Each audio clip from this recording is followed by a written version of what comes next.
Sistem ekskresi adalah proses pengeluaran zat-zat sisa metabolisme yang sudah tidak digunakan lagi oleh tubuh. Zat ini dapat berupa karbon dioksida, urin, urea, keringat, dan senyawa-senyawa lain yang bersifat toksik atau racun. Jika tidak dibuang, segala zat tersebut akan menumpuk dalam tubuh dan berpotensi menyebabkan gangguan kesehatan. 1. Ginjal. Ginjal merupakan organ ekskresi pada manusia yang berbentuk seperti kacang. Jumlahnya 2 dan terletak di kanan dan kiri tulang belakang, tepatnya di bawah hati dan limpa. Dalam tubuh manusia dewasa, ginjal biasanya memiliki panjang sekitar 11 cm, berat dan besarnya bervariasi tergantung jenis kelamin, umur, serta ada tidaknya ginjal pada sisi lain. Ginjal berfungsi melakukan penyaringan terhadap darah dalam tubuh. Di samping itu juga mengatur tingkat keseimbangan air dan mengatur konsentrasi garam yang ada pada tubuh. Ginjal menerima darah dari sepasang arteri renalis dan darah keluar lewat vena renalis.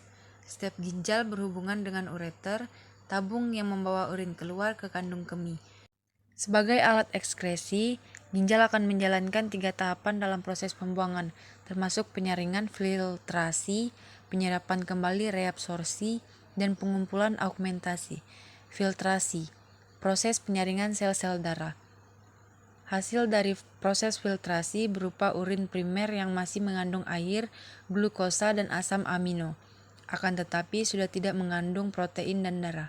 Reabsorpsi, proses penyerapan kembali zat-zat yang masih dibutuhkan oleh tubuh. Hasil dari proses reabsorpsi adalah urin sekunder. Augmentasi, proses pengumpulan cairan dari proses sebelumnya. Hasil dari proses augmentasi adalah urin sesungguhnya. Kulit.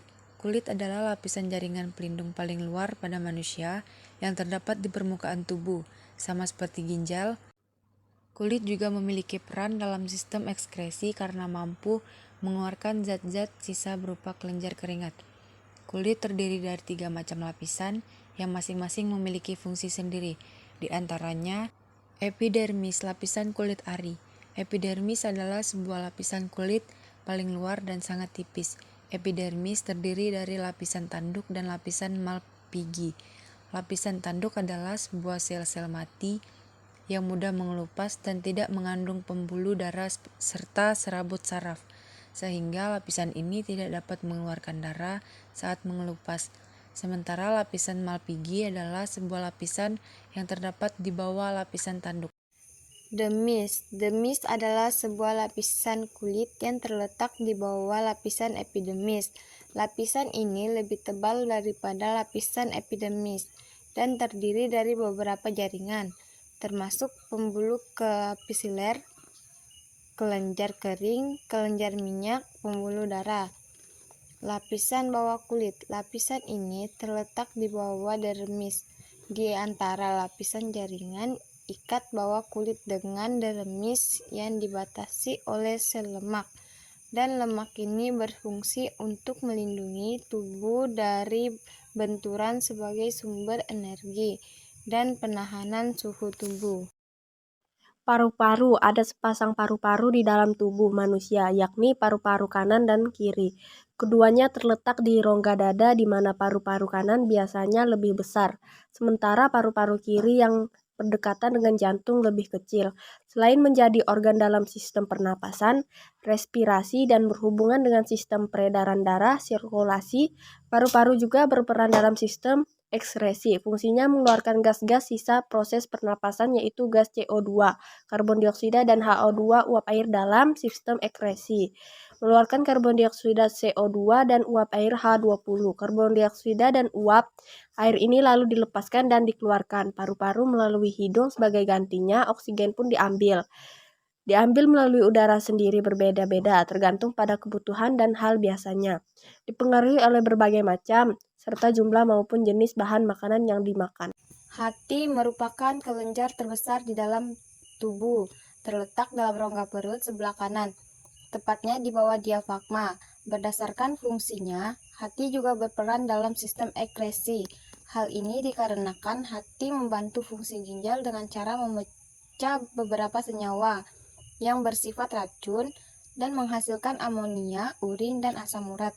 Dengan menghasilkan nitrogen dari asam amonia, hati memiliki beberapa fungsi, antara lain menghasilkan getah empedu, menghasilkan urin dan amonia, merobek sel-sel darah merah yang sudah tua, menistiraksi beberapa saat.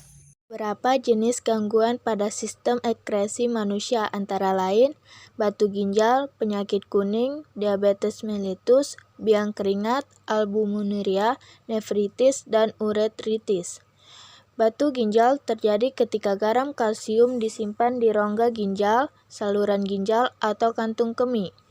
Penyakit kuning disebabkan oleh tersumbatnya saluran empedu yang mencegahnya mengalir ke duodenum. Diabetes mellitus terjadi karena pankreas tidak memproduksi atau hanya menghasilkan sedikit insulin. Biang keringat terjadi karena kelenjar keringat tersumbat. Albuminuria adalah kelainan di mana terjadinya tinggi kadar albumin atau protein dalam urin.